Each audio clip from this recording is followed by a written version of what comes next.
और आप लोगों को एक बात दिमाग में है, बोल दे, फिर कल का प्रसंग कल करेगा। श्री कृष्ण अपनी लीला में 125 वर्ष की लीला किए हैं, लेकिन कृष्ण सोए नहीं हैं। इस विषय पर शायद मैं यहां नहीं बोला हूं, पहले कि बोला हूं? नहीं बोला हूं ना, गलती मेरी, फिर आप लोगों की थोड़ी पहले बता देना चाहिए था। कृष्ण सोए नहीं है।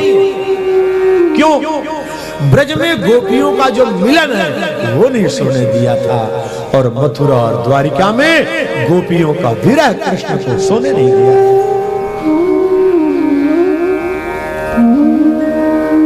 कृष्ण की लीला जो संयोग की है गोपियों के वृंदावन की, और मथुरा द्वारिका में जो वियोग की लीला है, कभी इसको सुनो, फिर देखो उसका आनंद क्या है।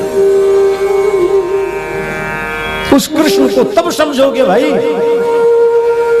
और इतना सरल कृष्ण होता तो कृष्ण को तो दुर्योधन भी देखे हैं कि नहीं देखे?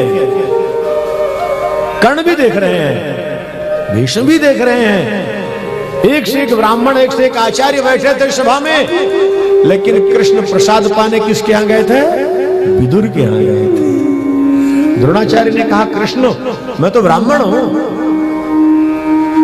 ठीक है दुर्योधन क्या प्रसाद नहीं पाओगे, मेरे यहां चलो। भगवान ने कहा, ये मैं नहीं करता भाई, मेरे लिए ब्राह्मण क्षत्रिय वैश्य शूद्र में कोई अंतर नहीं है, तो मेरे बनाए मेरे ही बेटे हैं। मैं ये नहीं देखता, मैं जिसको देख करके प्रसाद पाता हूं वो मुझे जहां दिखाई पड़ रहा है मैं केवल वहीं जाऊंगा। और वो भाव मिला था विदुर के लिए।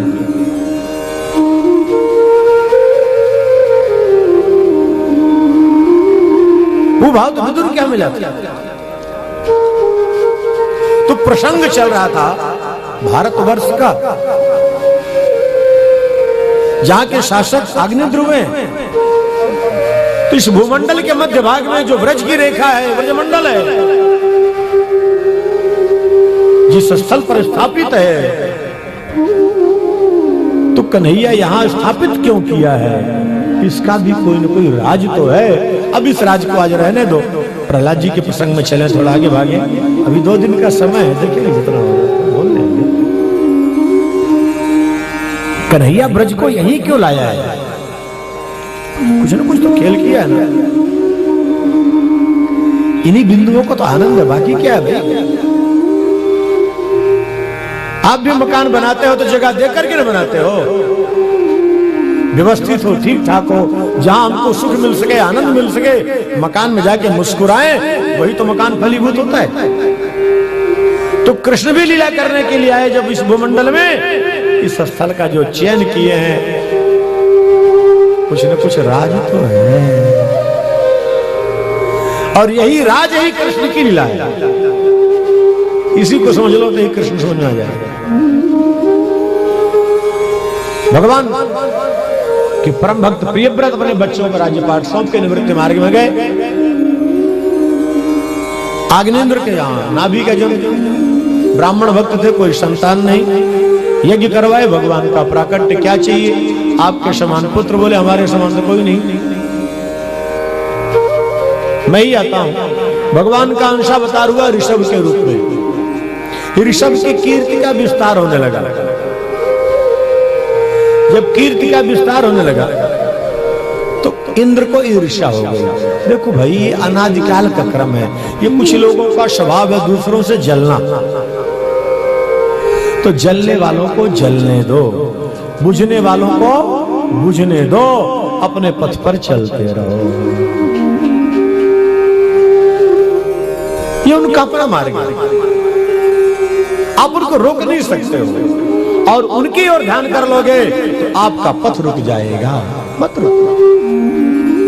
ऋषभ जी विचार नहीं किए, इंद्र इतने ईर्ष्यालु हो गए, बरसात बंद करा दिए, 12 वर्षों तक बरसात नहीं हुई। ऋषभ जी ने देखा, अच्छा ये इंद्र की करतूत है, अपने तपोबल से बरसात करा दिया। इंद्र लज्जित हुए थे। अब लज्जित तो हुए, अपराध तो किए, पहले अपना दिखाए कि मैं श्रेष्ठ हूं, अब लज्जित हो गए तो आए कैसे? तो क्या माध्यम बनाए, अपनी कन्या को, अपनी कन्या का विवाह कर दिए ऋषभ के साथ। सब बच्चों का वर्णन। बड़े बेटे का नाम था भरत। ऋषभ जी बच्चों को बैठा करके उपदेश कर रहे थे। बेटा मैं तप करने जाऊंगा। क्यों पिताजी, आपके पास किस चीज की कमी है? सब कुछ तो है। बोले बेटा मेरे पास क्या है? जो संसार का वैभव दिखाई पड़ता है क्षणिक है, ये सब छूटने वाला है। वैभव छोड़ो, शरीर छूटने वाला है। और की तो बात छोड़ दो, तो शरीर से मिलने वाले संबंधी कितने दिन के साथी हैं? शरीर छूटाते भी छूट जाएंगे, पदार्थ भी छूटेगा, पकवान भी छूटेगा। अनंत काल तक सुख चाहिए बेटा, तो तब करना पड़ेगा। नायम देहो देह भाजाम नृलोके कष्टान कामान रहते बिड़भुजाम ये